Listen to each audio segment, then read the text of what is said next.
In 1920, an 11-year-old boy built a stand to sell Pepsi out of it. He enjoyed selling so much he dropped out of school for it. He grew up to be a great salesman and eventually worked for large companies. But when the Great Depression hit, he was laid off.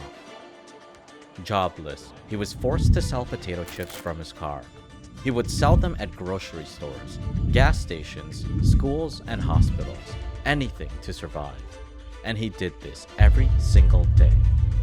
At the time, chips could only be sold locally. They were in paper bags and would go stale in no time. But the boy wasn't only a great salesman, he was a brilliant businessman. He discovered a solution that would revolutionize the chip industry. This boy's name was Herman Lay, and his genius idea would lead him into founding Lay's, the chips we all know today. This is the story of a boy who went from selling chips out of his car to selling chips all over the world.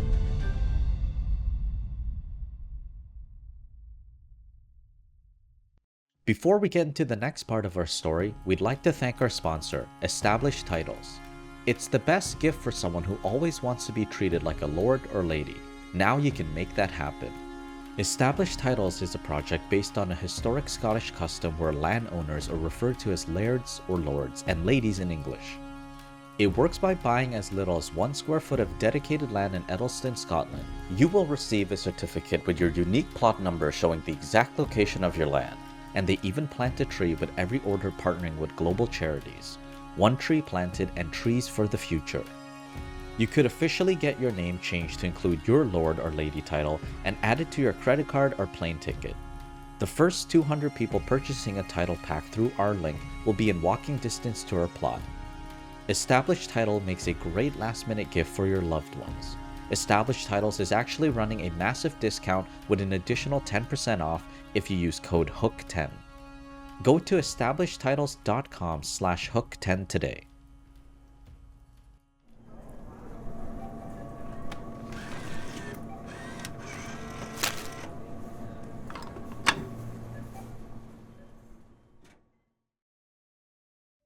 Herman Lay was born in 1909 in Charlotte, North Carolina. When he was only 11, he started selling Pepsi-Cola from a homemade stand in his family's front yard.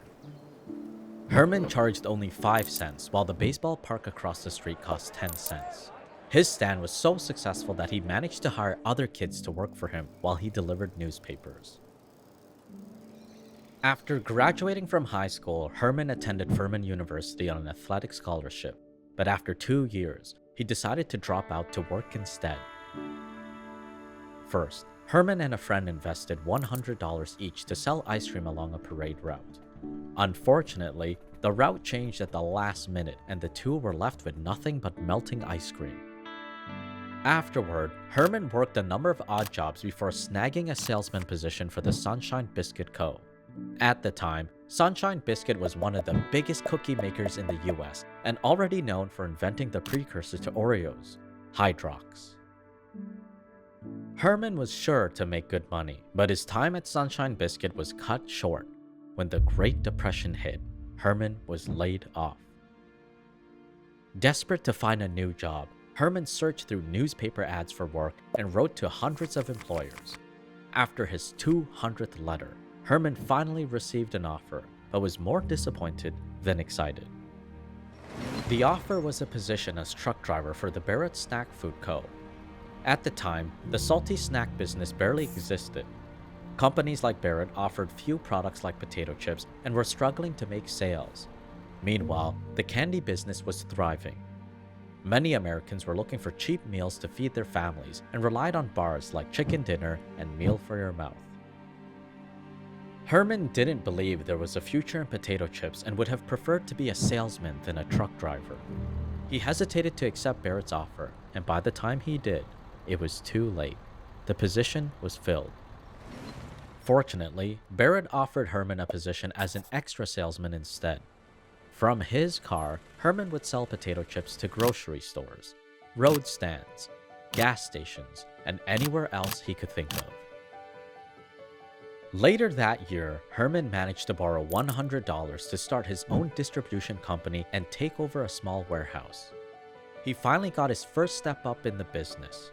He also continued to work with Barrett and was given his own territory. Herman didn't know it at the time, but remaining a business associate would later lead to a once-in-a-lifetime opportunity. With his own company, Herman would spend all day selling potato chips, sleep in whatever town he ended up in, and then start over again the next morning. His new sense of freedom pushed him to work hard. By the end of the year, his company managed to expand its territory and increase profits. And just 3 years later, it was able to hire over 30 employees and produce its own snack foods. Herman's hard work had already paid off. From then on, business was seemingly going well, up until a tragic event ended Herman's relationship with Barrett. Barrett's founder passed away, and the founder's family wanted to sell it off. In search of a suitable owner, the family looked to their business associates and reached out to Herman. They offered to sell the company to him for $60,000. The amount was 12 times Herman's life savings. He wanted to take on what was a once-in-a-lifetime opportunity, so he asked dozens of people for help but had no luck.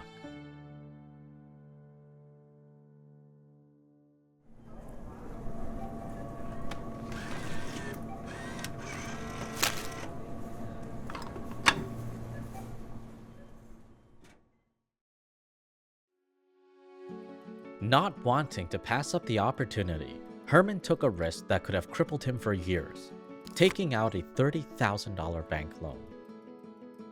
Afterward, he convinced Barrett to accept what he had and take the difference in stock. Luckily, Barrett agreed and Herman renamed the company to H.W. Lay. To pay off his debt, Herman decided to try and find a way to sell potato chips nationally.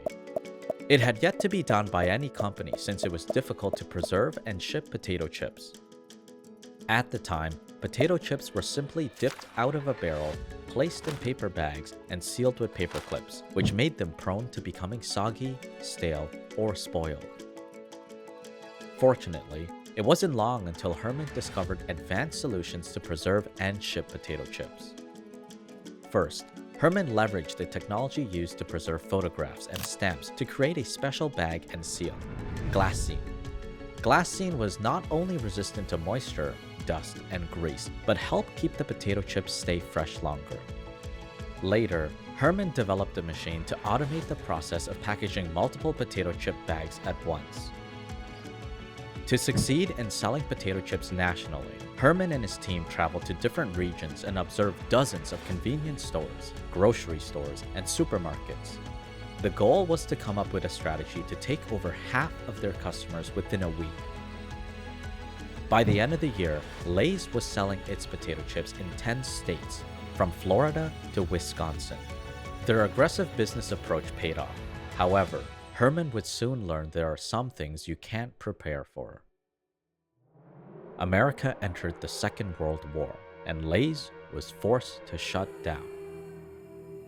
To conserve resources for the war effort, the US government banned factories from producing items that they classified as non-essential. Among the nearly 300-item list was potato chips. Herman was taken aback.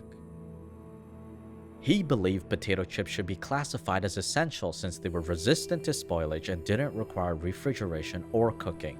And for these reasons, Americans could rely on potato chips as a readily available source of energy if there was a bombing or blackout during the war. Determined to convince Congress, Herman reached out to food industry lobbyists to plead his case. Several months later, Herman finally received news that potato chips would be reclassified as an essential item, saving not only Lay's but the entire potato chip industry.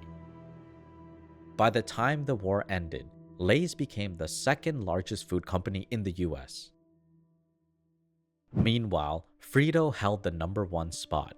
The company first took off after the founder Charles Doolan invented a machine with a hammer to mass-produce corn chips and then differentiated his flavor from competitors through growing his own special corn. Later, Frito experienced even more success when it used leftover powdered cheese from the war to make tasty, puffed corn chips, Cheetos. For years, Frito and Lay's have been growing their markets at a distance, one in the east and one in the west. Now, their paths were about to collide.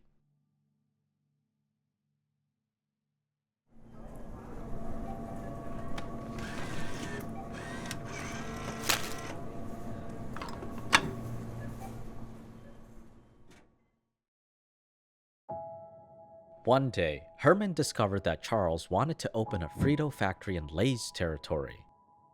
Instead of finding a way to bar him, he invited to meet and suggested they find a way to work together. Charles agreed to the idea and the two drew up an agreement. Under the terms, Lay's was granted the rights to become an exclusive manufacturer and distributor of Frito products in the East, and both companies were free to sell their products in the same stores. Lay's sales soared to 16 million and Frito's to 26 million. Herman and Charles managed to grow Lay's and Frito rapidly thanks to their mutually beneficial agreement. However, as the years went by, Herman found that there was little room left to grow since his agreement with Charles barred him from expanding into the Southwest. Herman decided to introduce a new product to increase sales while respecting the agreement. At the time, America was in an economic boom and people had money to spend. This led to them wanting to buy more varied products, especially since they were limited during the war. Many companies jumped on the demand by introducing new products with different flavors, colors, and textures. Sensing a huge opportunity, Herman played with different chip seasonings. He and his team came up with a mix of paprika, tomato, garlic, and mustard seed oil, resulting in a taste that was similar to barbecue. Herman decided to take a chance on the seasoning and use it to launch Lay's first flavored potato chips. Fortunately, they were an instant hit given barbecue was already a popular flavor amongst Americans and allowed Lay's to expand to 30 states. Meanwhile, Frito's sales soared even higher than before, an over 70% increase when compared to nearly 2 decades before. However, it soon faced a tragedy that all the money in the world couldn't save. Charles suddenly passed away from a stroke and heart attack at age 56. By this time, Frito and Lay had a very close working relationship. Herman suggested to Frito executives that they merge companies. The Frito executives agreed. The joint company was renamed Frito-Lay, and Herman was appointed CEO. Herman's first order of business was to finally sell Lay's nationally. At this time, television was the latest technology. Herman decided to make use of it rather than rely on traditional advertising. More than half of US households began to own a TV, and there were only a couple of networks available, resulting in many Americans paying attention to the same things. In addition, there had yet to be any snack companies that were advertising on the small screen. Herman decided to capitalize on the missed opportunity by releasing ads with Lay's catchy new slogan, "Betcha can't eat just one." These ads featured comedian and Wizard of Oz actor Bert Lahr, who would always unsuccessfully eat just one Lay's chip. Within that same year, Frito-Lay's sales exceeded 180 million, and finally, Herman achieved the goal of selling Lay's nationally. As Lay's became a household name, the company struggled to keep up with the demand for their products. Instead of pouring money into new factories, Herman reached out to one of the best-known brands in the country, Pepsi-Cola, and successfully negotiated a merger. Under the joint company, Frito-Lay remained independently operated and Herman was appointed as chairman. Now, Lay's not only had the resources to keep up with the demand for their products, but to expand worldwide. Within the first year of the merger, PepsiCo's revenue soared to over 600 million. From then on, the conglomerate continued to grow as Frito-Lay launched and acquired new products and expanded to over 200 countries. Today, Frito-Lay is one of the largest snack food companies in the world and dominates 65% of the market, with Lay's being listed as the best potato chip in the US.